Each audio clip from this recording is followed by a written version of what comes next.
Irmãos, boa noite, a graça e a paz. Amém. Abra sua Bíblia no livro de Salmos, Salmos 115.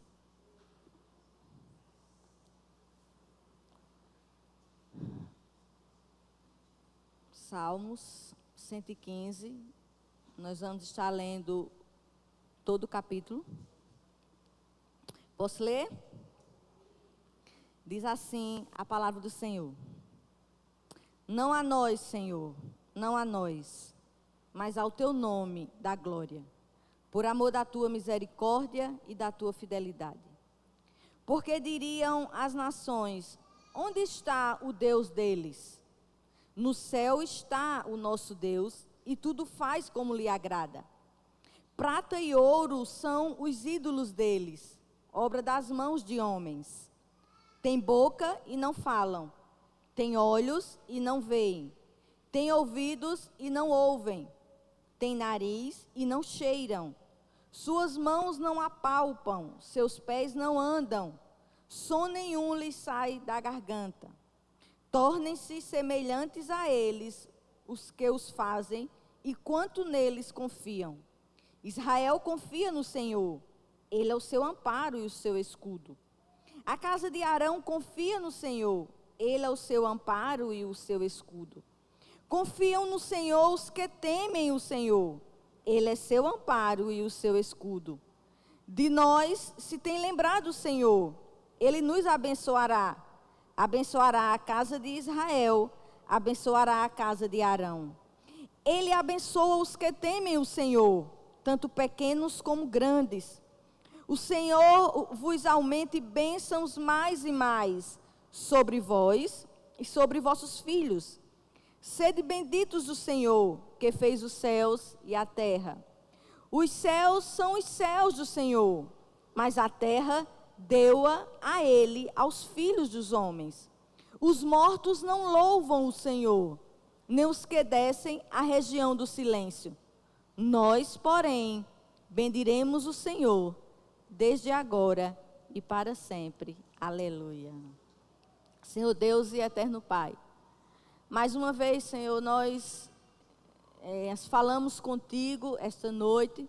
Obrigada por essa oportunidade, obrigada pela graça de nos permitir estarmos aqui em uma noite chuvosa, fria, mas em tudo, Senhor, Tu tens cuidado das nossas vidas.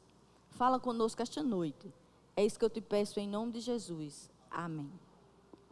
Irmãos, o Salmo 115, ele faz parte de uma série de salmos chamado Halel Egípcio. O que é isso? É uma série de salmos que comemora a libertação do povo de Deus no Egito. Quais são esses salmos? Salmo 113 ao 118. Algumas traduções, como a Septuaginta e a Vulgata, consideram o Salmo 115 uma continuação do Salmo 114. Mas a interpretação vai mais um pouco além. Porque alguns comentaristas, em comum acordo, entendem que esse salmo, ele descreve sim a libertação do povo de Deus do Êxodo, mas também pode ser que esse salmo, ele também celebra, pede a Deus, clama a Deus pela libertação do povo no cativeiro babilônico. Salmo 115, o contexto é que as nações pagãs zombavam da situação do povo de Deus. E esse salmo, diante da afronta, diante da dificuldade, esse salmo, ele vai falar do Deus soberano, o Deus que controla tudo.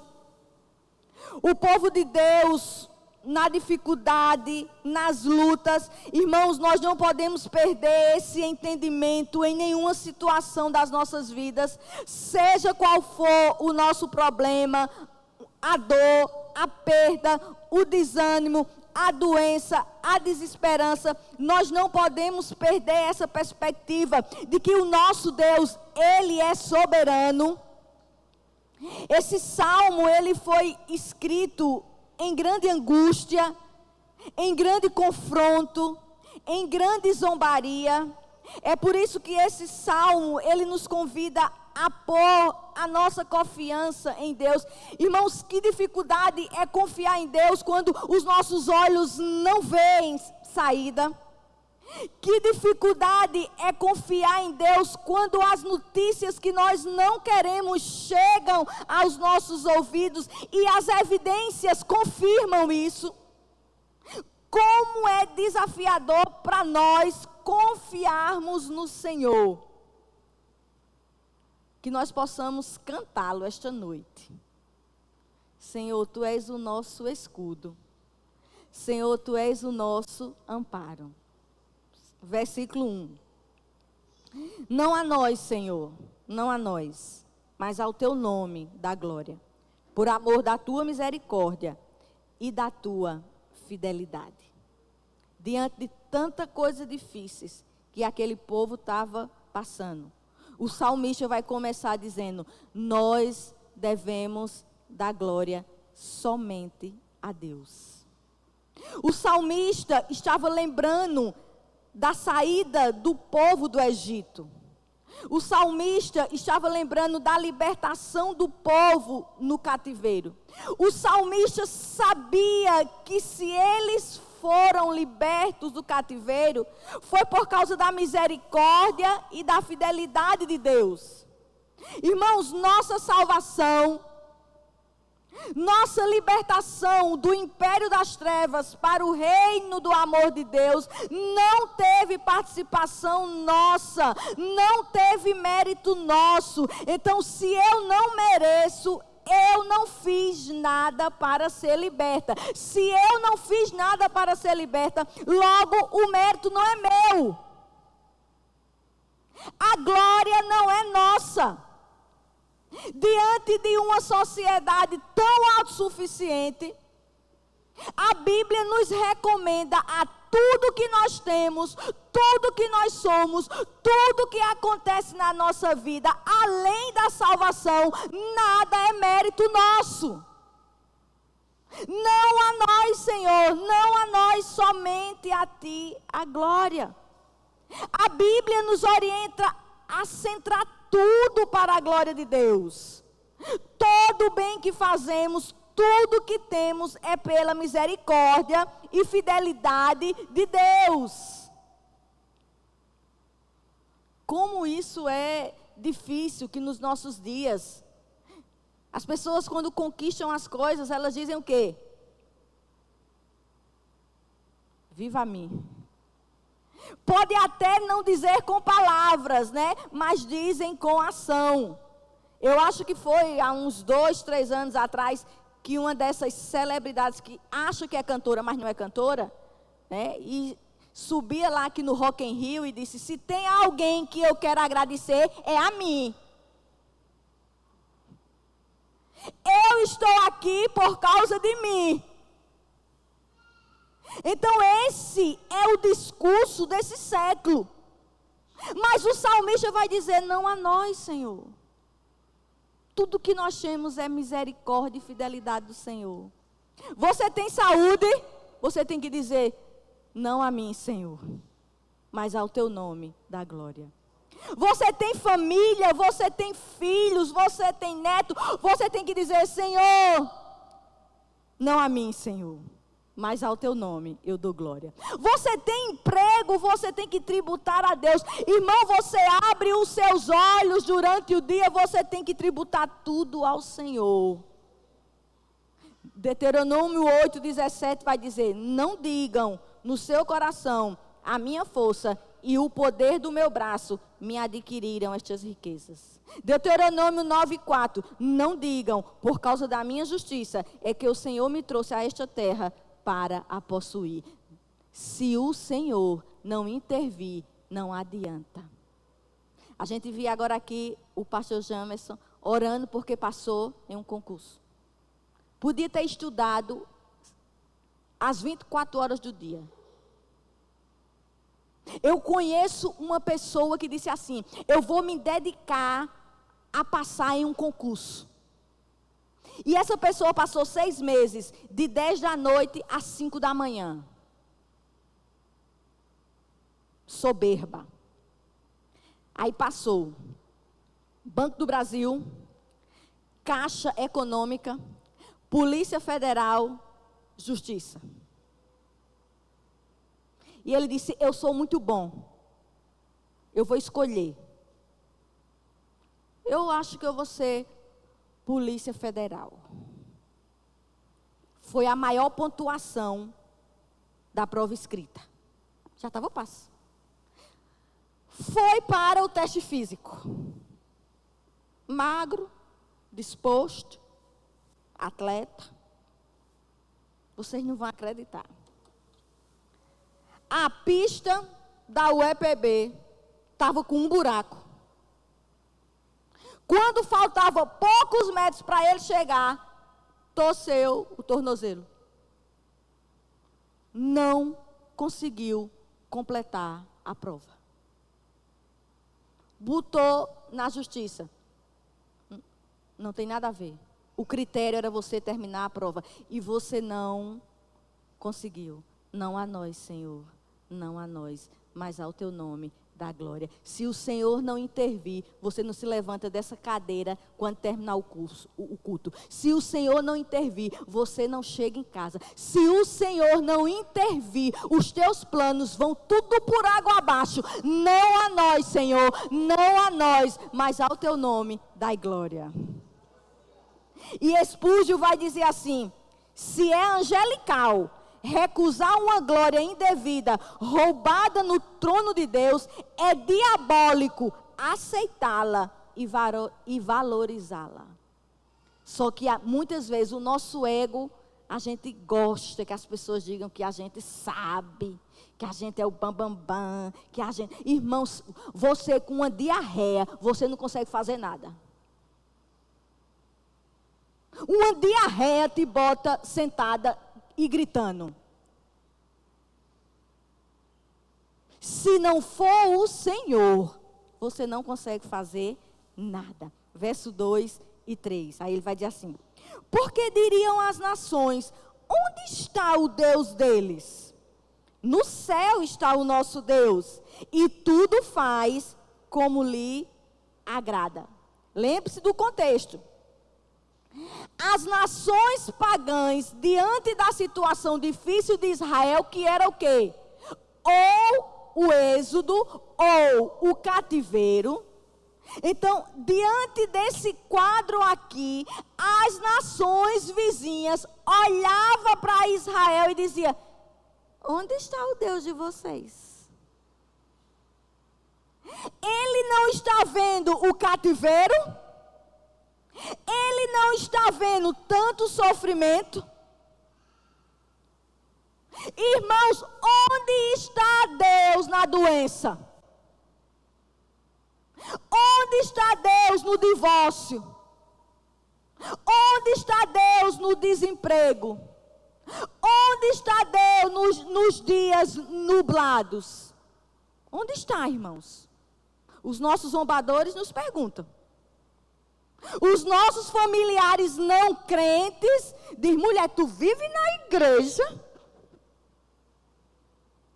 E até às vezes uns abençoados dos irmãos ainda perguntam: mulher, eu não sei porque tu está passando tanto problema, porque tu é tão... mulher, tu é tão boazinha.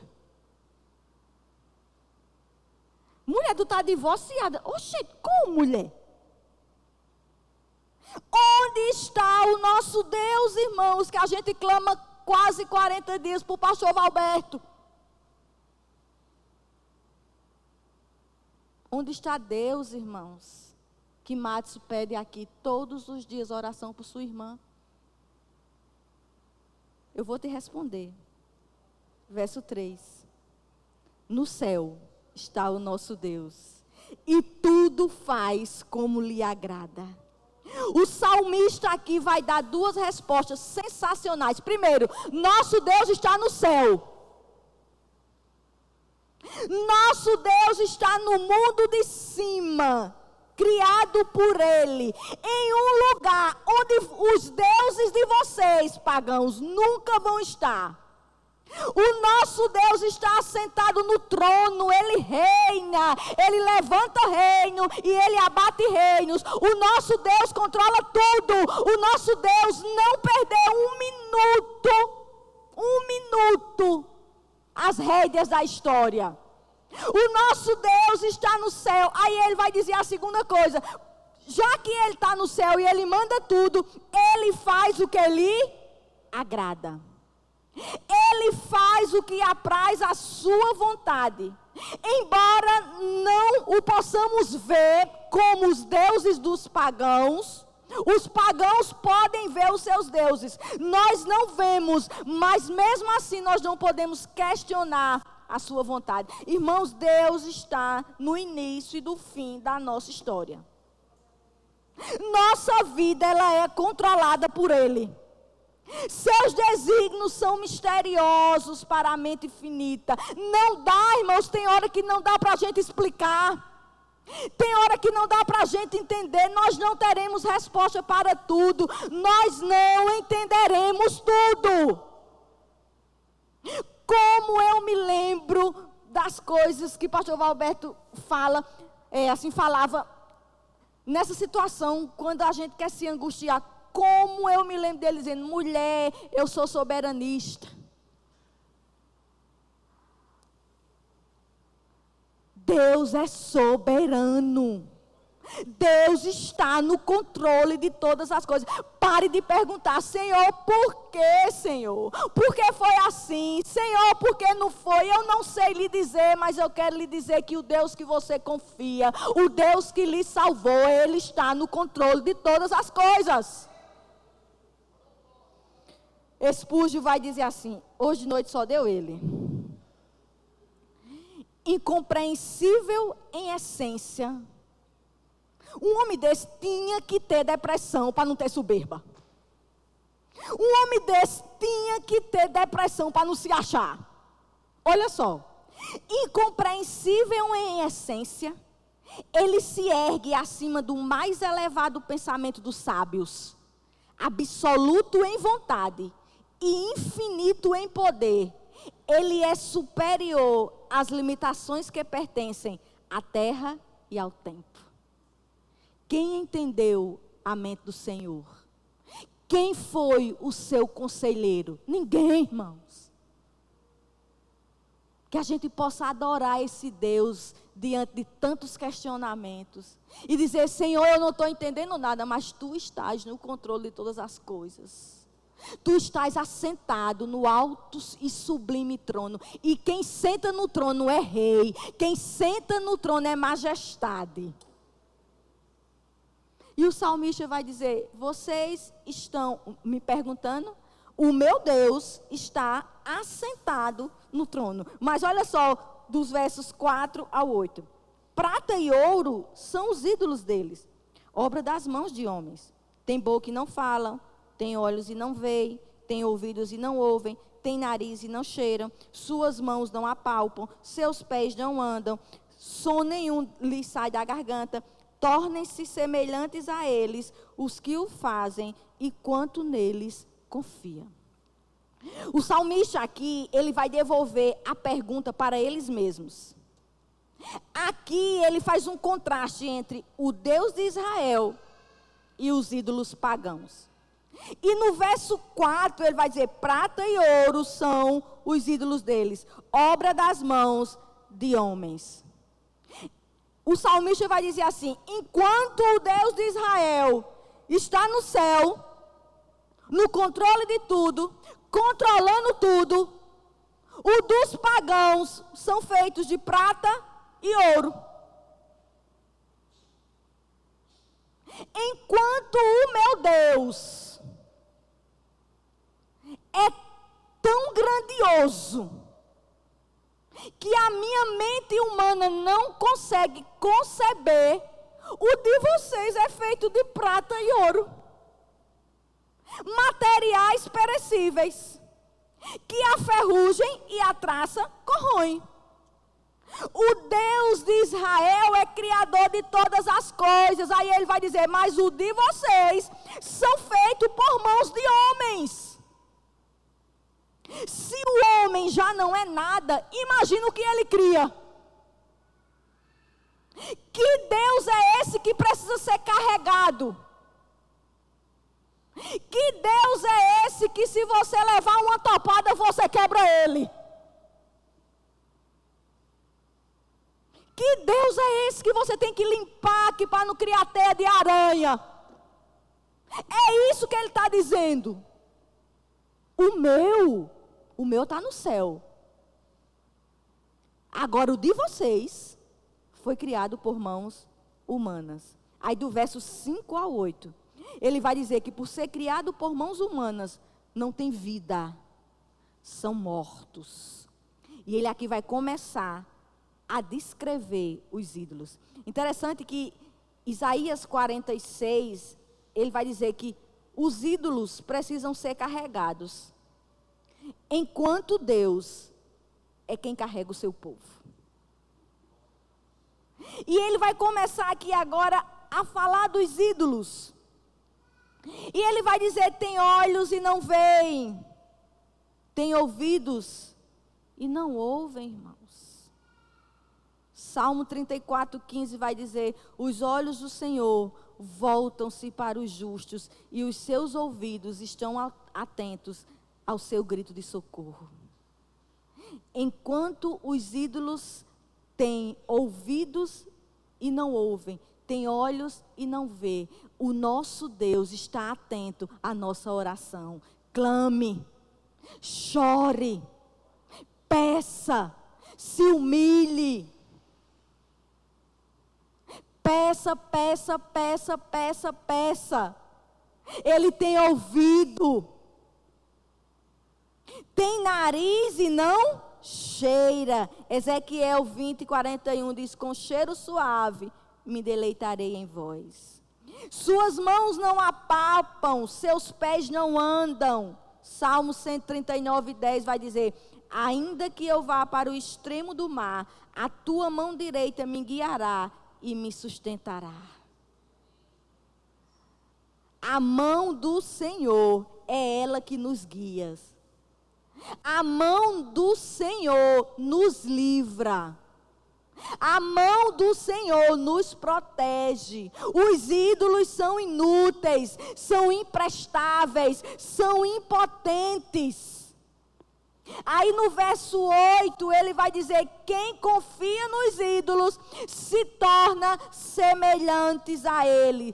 Tornem-se semelhantes a eles os que o fazem e quantos neles confiam. Aí talvez você diga assim, Janeide, eu não tenho imagem. Se você for na minha casa, faz tempo, o que tinha eu quebrei. Mas, irmãos, os nossos ídolos não são, às vezes, imagens. Como diz Tim Keller, essa era tem seus ídolos. Dinheiro, poder, corpo perfeito, títulos, rede social. E esses ídolos, eles são fúteis. Eles são passageiros. E eles nos dão uma falsa sensação de que se nós buscarmos essas coisas, que se nós corrermos atrás dessas coisas, essas coisas vão nos dar segurança e proteção. E isso é ilusão. Por isso que o salmista diz que quem confia nessas coisas é tolo. Se torna igual a eles, passageiros, fúteis, inúteis, impotentes. A gente corre atrás de dinheiro, mas tem problemas nas nossas vidas que dinheiro não compra. Eu estou juntando dinheiro, Janeide, para a minha velhice. Você não sabe nem se você vai chegar com 60 anos. E a gente, o nosso coração caído tem essa tendência. E é por isso que ele vai dizer que os ídolos nos tornam tolos. Por que tolos? Porque a gente está botando a confiança em uma coisa que não vale a pena. É tolo porque a gente está botando confiança naquilo que não é espiritual. Os que confiam nos ídolos, na verdade, estão desamparados. E sabe quando é que você vai descobrir isso? Você vai descobrir isso quando você perceber que dinheiro, que poder, que beleza, que as coisas desse mundo não lhe socorrem no dia da angústia. Só quem tem a capacidade de te colocar alegria no maior vendaval é o Senhor. Você pode ter a melhor comida do mundo, se você não tiver descanso de alma, você não consegue comer. Você pode ter a melhor roupa de grife no teu closet. Se você tiver angústia de alma, você não tem nem vontade de tomar banho, quanto mais vestir roupa. Tudo isso é inútil, tudo isso é fútil. É por isso que ele vai dizer, igual a eles se tornam quem confia neles. Porque do mesmo jeito que eles são tolos, que eles são inúteis, quem confia se torna igual. Paz, segurança, certeza de ser amparado, você só encontra em Deus. Que coisa rica. E a paz que excede todo entendimento guardará você. O que o ser humano mais busca no mundo é paz. Aí a Bíblia diz que só Cristo pode nos dar essa paz.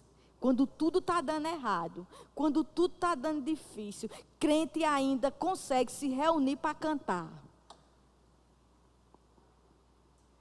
Que paz maravilhosa. O dinheiro não compra, a tua inteligência não compra isso, teus títulos não compram isso, a tua beleza não compra isso. Horas numa academia malhando, não compra isso. Nada disso compra. É isso que ele está dizendo. Verso 9 ao 11. Israel confia no Senhor. Ele é o seu amparo e o seu escudo. A casa de Arão confia no Senhor. Ele é o seu amparo e o seu escudo. Confiam no Senhor os que temem o Senhor. Ele é o seu amparo e o seu escudo. Você já percebeu aí que a palavra confiar aparece 3 vezes? Nós somos orientados a confiar no Senhor diante dos insultos dos pagãos. Nós somos orientados a confiar no Senhor nas nossas angústias. Que confiemos no Senhor quando tudo parece perdido. Irmãos, e o salmista vai dizer, não importa quem somos. É israelita de sangue, confie no Senhor. É da casa de Arão, confie no Senhor. É convertido, não israelita, confie no Senhor. Porque Deus é o nosso amparo. Nós precisamos confiar no Senhor. Está rolando aí um filme, eu sou muito cabreira com o filme, mas é um filme real. Quem aqui já assistiu? Claro que tem algumas coisas assim, mas enfim. Fé para o impossível. Alguém assistiu aqui? Gente, assistam. Assistam. É um pastor americano que veio morar no Rio de Janeiro. Ele, a mulher e 4 filhos. E ela estava caminhando que na orla da praia. Um mendigo, do nada, atravessa seu caminho e uma tora de pau dilacera o cérebro dela. A medicina desenganou. Mas uma coisa que eu achei lindo, que o marido dela diz assim: doutora, qual é a chance de cura dela? Aí a doutora diz: 1%. Aí ele diz: louvado seja Deus. 1%. 1%. Assiste esse filme. Foi uma história real. Saiu no jornal da Globo, do SBT, da Record. E esse homem mobilizou o Brasil, o mundo para orar. Vamos confiar, irmãos. Seja qual for, eu não sei. Confia. Ora. Eu não sei qual foi o teólogo que disse assim: mesmo que a gente ore e o Senhor não responda como a gente quer, mas já foi um grande privilégio passar horas na presença do Pai. Ore. Confie. Mas é confiar mesmo. Não dê ouvido aos zombadores. Não dê ouvido ao inimigo da sua alma. Confie. E ele vai dizer: nós confiamos porque Deus é nosso amparo. Irmãos, esse amparo aqui, quando vai para o original, é a ideia de ajuda, de socorro. O salmista está dizendo: Deus é meu socorro, Deus é meu amparo. Quando eu não tenho para onde socorrer, é Ele que me socorre, é Ele que me ampara. Salmo 46:1 vai dizer: Deus é nosso refúgio e fortaleza, bem presente na angústia. Deus é nosso escudo. Esse escudo também, quando vai para o original, é a ideia de proteção. Deus, além de nos socorrer, Ele nos protege. E Ele nos protege até de nós mesmos. Dos nossos medos, que das nossas emoções, que das nossas angústias, que das nossas dúvidas. Ele é o nosso escudo. Salmo 28:7. O Senhor é a minha força e o meu escudo. Verso 12-15. De nós se tem lembrado o Senhor. Ele nos abençoará. Abençoará a casa de Arão, a casa de Israel. Abençoará a casa de Arão. Ele abençoa os que temem o Senhor, tanto pequenos como grandes. O Senhor vos aumente bênçãos mais e mais sobre vós e sobre vossos filhos. Sede benditos do Senhor, que fez os céus e a terra. Se nesses últimos versículos que nós lemos, ele botou confiar, confiar, confiar. Aqui ele vai usar o verbo abençoar 5 vezes. E ele vai dizer Deus, em outras palavras, se lembra de nós. Eu sei, irmãos, que a impressão que nós temos, algumas vezes, é que o Senhor esqueceu de nós. Mas o Senhor não é Baal, que os profetas estavam lá, chamando, chamando, chamando. E Elias dizia: grita mais alto, possa ser que ele esteja cochilando. Grita mais alto, possa ser que ele esteja ocupado.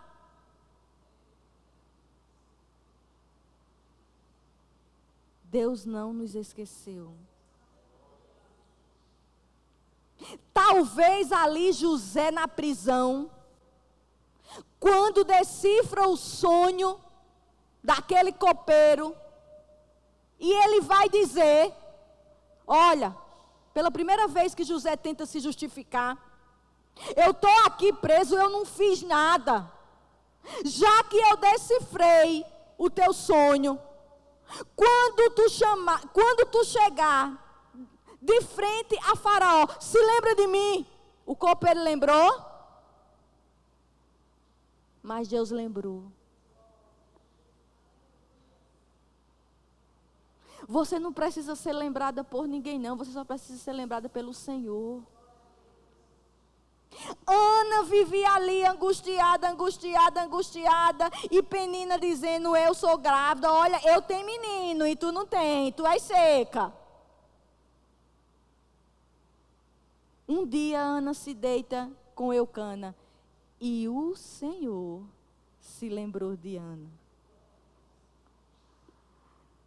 Deus lembrou de nós com salvação, quando nós não lembrávamos dele.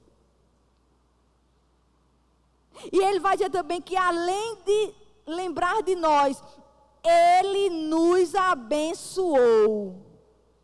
E ele abençoa grandes e pequenos, todos os que o temem. Irmãos, que maravilha! Deus não faz acepção de pessoas. Deus abençoa o bastardo, aquele que tem muito dinheiro, com salvação. Mas ele também lembra daquele que mora numa tapera. Deus abençoa grandes e pequenos, ele não faz acepção de pessoas. Nós somos abençoados. Deus nos abençoou com a eleição, com a adoção, com o conhecimento da sua palavra, com graça, com santidade, com paz, com vida eterna. Nós somos abençoados. Efésios 1:3 vai dizer: bendito Deus e Pai do nosso Senhor Jesus Cristo, que nos tem abençoado com toda sorte de bênção espiritual nas regiões celestiais em Cristo. E quando o salmista diz assim, lembrou de nós, não é porque Deus estava esquecido. Deus não é eu e você que lembra, menino, né? Só que tem gente que lembra de pagar, né? Menino, estava esquecendo disso. Eu não sei vocês, tudo meu é no trinco da minha porta. Porque eu tenho que passar pela porta. Raíssa, eu tenho que passar pela porta. Então, se eu tenho que levar alguma coisa, eu boto no trinco da porta. Não é essa a ideia aqui. Deus se lembrou do seu povo, que Deus estava curtindo. Lembrei do povo de Israel.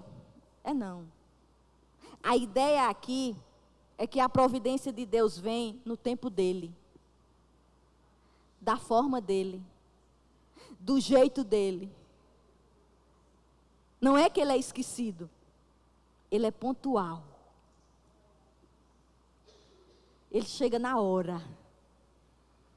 Ele faz do jeito dele.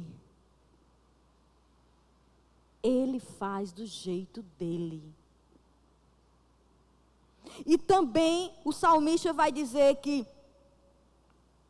tanto abençoa a casa de Arão, como abençoa Israel, como também, 14, o Senhor vos aumente bênçãos mais e mais sobre vós e sobre vossos filhos.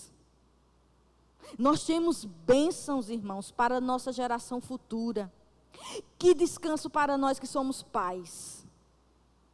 Nós geramos, nós cuidamos, nós educamos pela palavra, mas nós temos uma promessa. Nossos filhos serão abençoados pela bênção da salvação. Você vai cuidar. Você vai pregar a palavra, você vai discipular seu filho, mas você tem a promessa de que seus filhos podem ser alcançados pela bênção da salvação. Isso traz descanso, isso traz alegria. Nossos filhos já nascem embaixo de uma promessa. Não estou aqui tirando o dever dos pais, mas eu estou dizendo que o nosso Deus diz que nossos filhos estão debaixo da promessa. O Deus que nos auxilia, o Deus que nos é escudo, Ele passa a ser o mesmo Deus dos nossos filhos. Eu tenho vivido isso. Como eu acho lindo. A minha menina um tem 7 meses e a outra tem 4. Aí de manhã elas mandam foto para mim. Manhinha, fazendo o devocional. Júlia comprou mais livro do que eu acho que tem gente que tem. É isso. É a esperança de que quando você fala do Evangelho, de que quando você discipula, de que quando você fala de Cristo, seus filhos vão ter a mesma bênção que você tem. Como isso é glorioso, como isso é maravilhoso. É Deus que abençoa. É Deus que abençoa. Deus não garante que teu filho vai ser próspero financeiramente. Pode ser. Deus não garante que teu filho vai ter saúde perfeita. Pode ter. Mas Deus nos dá a promessa de que nossos filhos podem ter a mesma bênção que nós temos. Verso 16 ao 18. Os céus são os céus do Senhor, mas a terra deu a ele, aos filhos dos homens. Os mortos não louvam o Senhor, nem os que descem à região do silêncio. Nós, porém, bendiremos o Senhor, desde agora e para sempre. Amém. O salmista, ele começa e termina esse salmo louvando a Deus, né? Ele diz no começo, não a nós, Senhor, não a nós. Mas ele vai terminar também com um louvor ao Senhor. E ele vai dizer, o nosso Deus, ele mora no céu. No céu dos céus. O trono de Deus está no céu. Ele é dono de tudo. E como ele é dono de tudo, ele deu a terra aos filhos dos homens. Por isso que todo homem, ele tem alimento, ele tem bebida, ele tem moradia. Porque nós somos mordomos. Nós estamos tomando conta e um dia nós vamos prestar conta daquilo que Deus nos deu. Mas, irmãos, que coisa maravilhosa aqui. Porque os filhos dos homens foi dado a terra. Que detalhe. Mas aos filhos de Deus, que sou eu e você, foi dado a terra e o céu. Cristo nos deu o céu. A ressurreição de Cristo nos garante o céu. Nos assegura o céu. E ele vai dizer, os mortos, o 17, não louvam a Deus. Não louvam, irmãos. Existem vivos mortos nesse mundo, sabia? Como tem mortos, infelizmente, perambulando por aí. A programação de Euder no sábado é ir para a Feira da Prata. Se ele não for para a Feira da Prata, ele não troca nada. Ele é tão assíduo que quando ele não vai, os feirantes mandam mensagem. Pastor, por que o senhor não veio? E eu disse, Janeide, sábado, meu coração se entristecia. Ele chegou, era 6:30 da manhã, aqui na Feira da Prata. E um certo cantor que veio para Campinas, foi para a Feira da Prata depois do show. Eu disse que nunca viu tanta gente morta.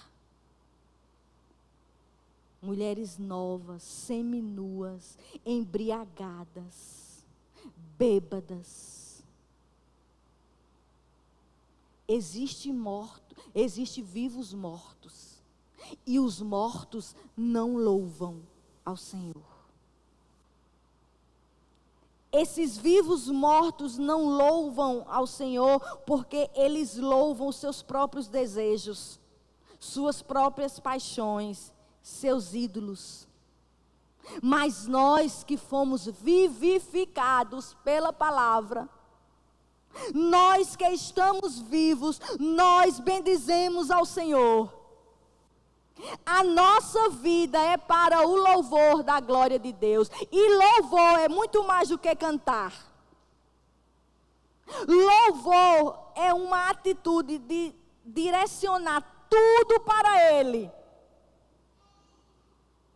Aonde você estiver, louve ao Senhor, com o seu testemunho, com a sua vida, com suas ações, com a sua postura. A nossa vida precisa ser para o louvor da sua glória. A nossa família, irmãos, os nossos negócios, os nossos dons, tudo que existe em mim seja para engrandecer o Senhor. E quando nós temos esse entendimento, nós podemos dizer: não a nós, Senhor, não a nós, mas somente a Ti nós te damos glórias. Amém?